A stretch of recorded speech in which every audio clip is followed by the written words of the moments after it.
रामकृष्ण हरी. आपण कालच्या व्याख्यानमालिकेमध्ये हनुमंतरायाचं कार्य आणि भगवंताविषयी आतुर प्रेम आणि भगवंताला हनुमंतरायाने सर्वस्व अर्पण केलं हे पाहिलं. आणि हनुमंतरायाच्या कडे एक आणखी गुण आहे, तो म्हणजे हनुमंतराय असणाऱ्या भक्तीच्या ओघामध्ये त्यांचं जीवन गेलं असल्या कारणास्तव त्यांना मोहपाश कधी त्याने अडकून घेतला नाही किंवा अडकला नाही. हनुमंतरायाला जन्माला येत आल्यानंतर त्यांना जन्मातच कोपीण असल्यामुळं मोहपाशची त्यांना काय म्हणजे हेच नाही,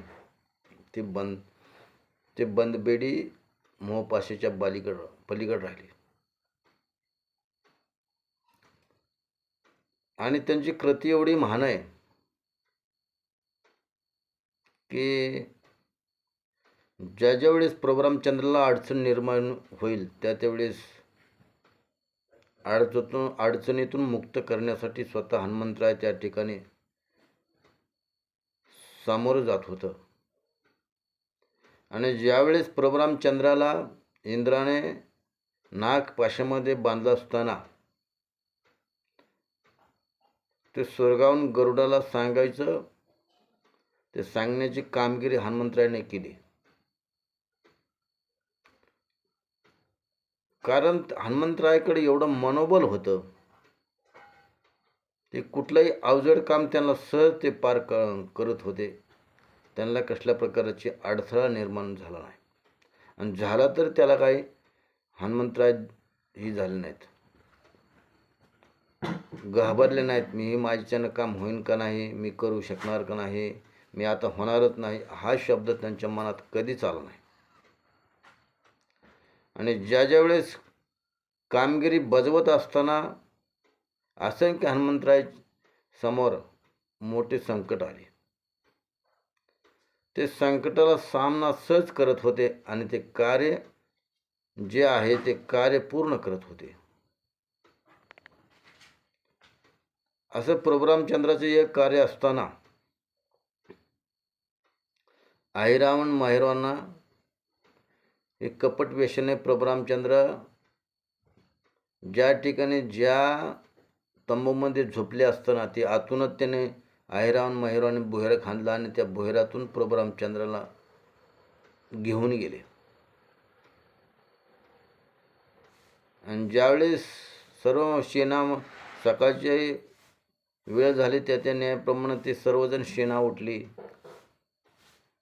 पण प्रभू रामचंद्र आणखीन कसं काय उठणं एक सेनापती पाहाय गेला, तिथं प्रभू रामचंद्र आणि लक्ष्मण कोणीच नव्हतं. एक सेनानायक या सुग्रीवाला सांगायला की आपल्याला घात झालेला आहे, त्यांच्या कुटुंबामध्ये रामही नाही लक्ष्मणही नाही. आणि असं ऐकल्याबरोबर सर्वांना धक्का बसला, काय करावं काय नाही कळणार साधन नाही. मग त्या ठिकाणी विचाराचे महामेरू जांबवंत आले त्या कुटुंबामध्ये. ते पाहता पाहता त्यांना एक जागा अशी दिसली, ते भोयर खांदलेलं. हनुमंतराय त्या ठिकाणी होतेच. हनुमंतराय पाहिल्याबरोबर त्यांना दिसलं की भोयर आहे, भोयर मार्गानेच काहीतरी कार्य. मग ह्या सर्व गोष्टीला जाणकर होते बिभीषण. आणि बिभीषण जाणकर असल्यामुळं ते पाताळात म्हणले अहिरावण मैरावर राहतात, त्यांनी त्यांचं कारस्थान असलं पाहिजे. मग काही सेना मंडळी घेऊन आणि जे राहिलेले बलाढ्य वीर होते ते सेनेचे रक्षण करण्यासाठी या ठिकाणी रावण असणारा गहाला घातल्याशिवाय राहणार नाही, सैन्य पाठवल्याशिवाय राहणार नाही, आणि आपला त्या ठिकाणी नायनाट केल्याशिवाय राहणार नाही, ह्या हेतूनं काही सैन्य त्यांच्या रक्षणासाठी बलाढ्य वीर ठेवलं आणि काही सैन्य अहिरावणाकडे ज्या ठिकाणी प्रभुरामचंद्राने लक्ष्मणला घेऊन गेले त्या मार्गाने हे शोध करत निघाल्याबरोबर अशी जवळजवळ आले, त्यांना त्या ठिकाणी इतकं विघ्न निर्माण झालं, तरी सुद्धा ते राम नामाचे सेवक असल्या कारणास्तव ते बलाढ्य विघ्न जरी आलं ते सहज पार केलं त्यांनी. आणि ज्या ठिकाणी अहिरावण मैरावणचा जो महाल होता ते द्वारपाळाला असणारा मकरध्वज होता. त्या ठिकाणची अशी कीर्ती होती की हा मकरध्वजाला जो हरवेल किंवा जिंकेल आणि तोच व्यक्ती असणारे हे दरवाजा उघडू शकतो. बराच काळ त्या मकरध्वजाचं आणि मारुतीचं युद्ध त्या ठिकाणी झालं.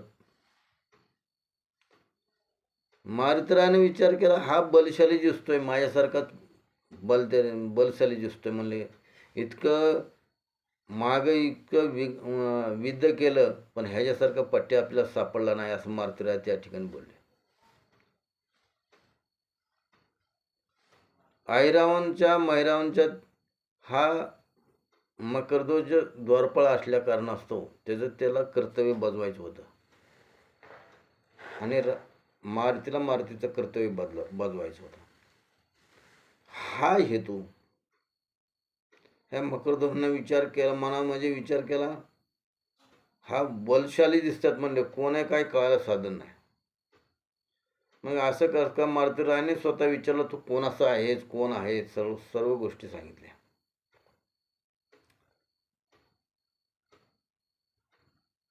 आणि मकरध्वज म्हणाला, मी माझे वडील हनुमंतराय आहेत आणि मी मगरीचा मुलगा आहे.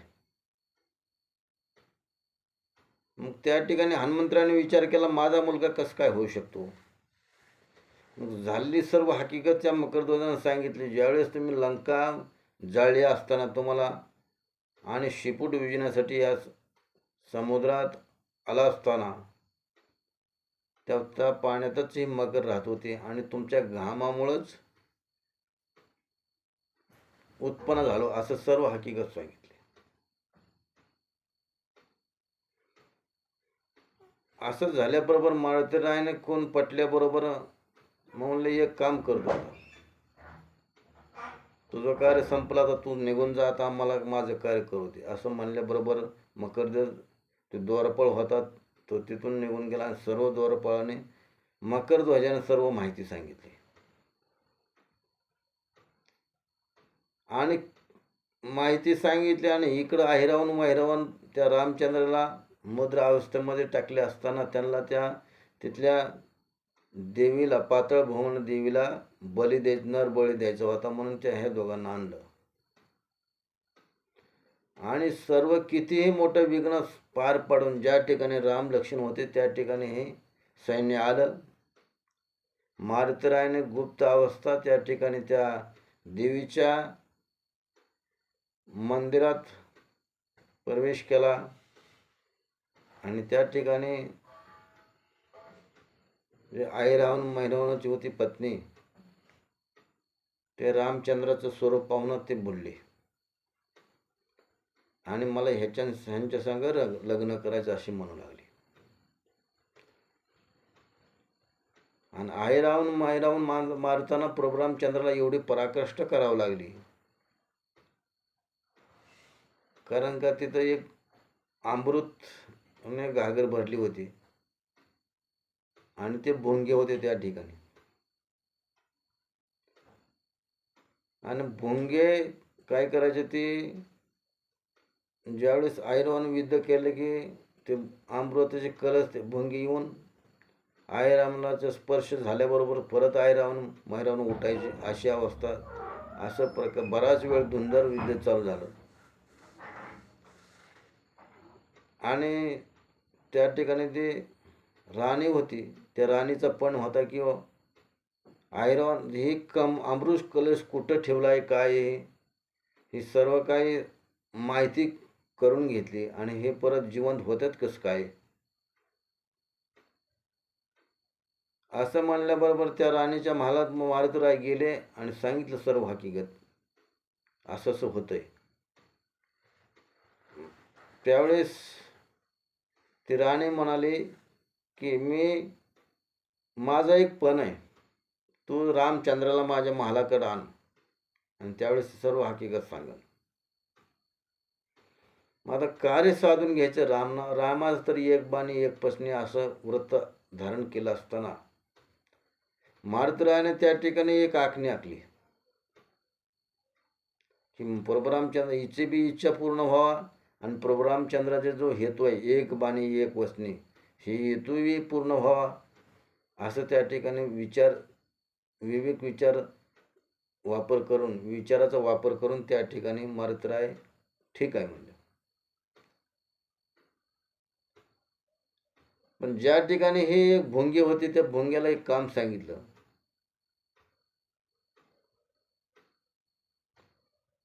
आणि भोंगे मारुतीरायाच्या अधीन कसे झाले, ज्यावेळेस ही पाहिल्याबरोबर ते भोंग्यालाच मारायला बसले मारुतीराय. आणि मारता काही जण भोंगे म्हणले की आम्हाला मारून काय फायदा नाही म्हणले तुमचा, आम्ही त्यांच्या अंकित आहे, आमचे कर्तव्य आम्ही करतोय.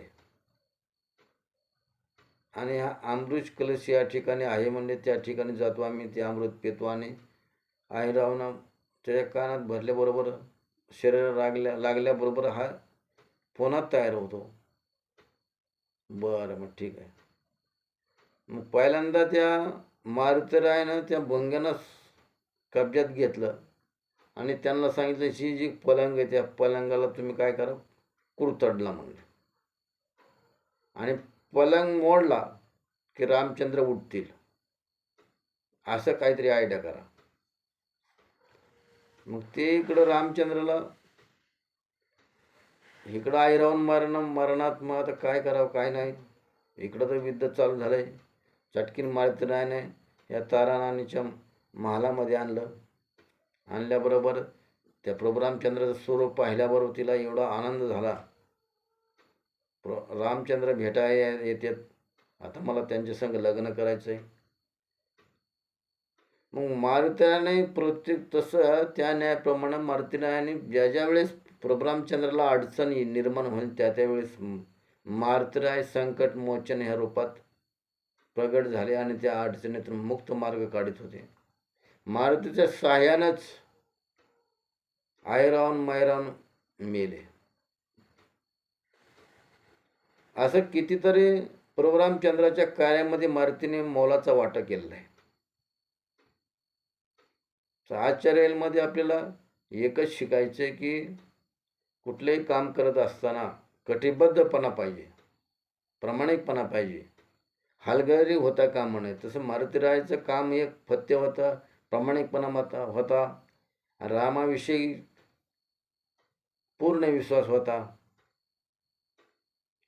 आणि मारुतीरायाने दासत्व स्वीकारल्यामुळे पूर्ण प्रभू रामचंद्राला विजय कसा होईल, धर्माचा विजय कसा होईल हे मारुतीराय सदैव विचार करत होते. आणि त्याप्रमाणे त्यांचं निवेदन एकदम झकास होतं. राहिलेला विषय आपण पुढल्या उद्याच्याला व्याख्यान मालिकेतून घेऊया. रामकृष्ण हरी. वसुदेव सुतं देवं कंसचानूर मर्दनं देवकी परमानंदं कृष्णं वंदे जगद्गुरु. गुरुर्ब्रह्मा गुरुर्विष्णू गुरुर्देवो महेश्वरा. गुरु साक्षात् परब्रह्म तस्मै श्री गुरुवे नमः.